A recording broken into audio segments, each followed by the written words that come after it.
Hi. This grooming gang scandal simply isn't going away for the convenience of our rotten, corrupt establishment, while vile Tory politicians, such as Kemi Badenoch, Robert Jenrick, attempt to make political capital out of these atrocities. We all know, after 14 years of their party ruling the country, that they all share the blame for suppressing this, one of the country's biggest and longest-lasting crimes against a part of its own population. Rape, trafficking, paedophilia on a mass scale of predominantly white working-class girls. A national public inquiry would be expensive, protracted, but the facts must be uncovered, no matter how unpalatable.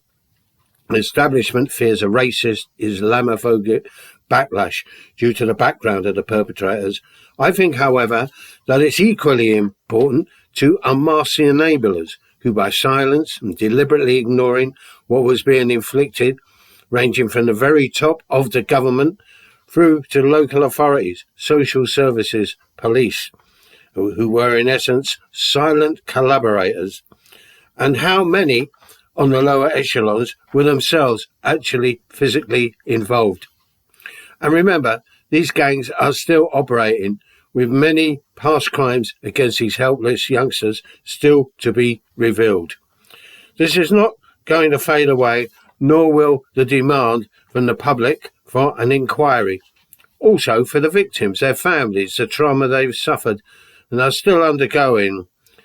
A national public inquiry, no matter how flawed, is imperative, even though justice will hardly be forthcoming. There may be many uncomfortable questions that arise. Why were these men from a particular ethnic group? How will this reflect upon their communities as a whole, who have been remarkably silent, with their families openly supporting them in court and blaming the victims for leading their men astray?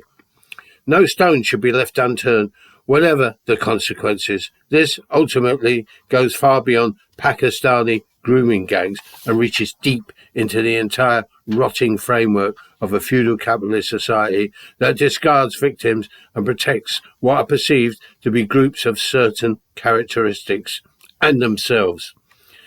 And if there ever is to be anything approaching justice, it must be overthrown completely from below. Bye.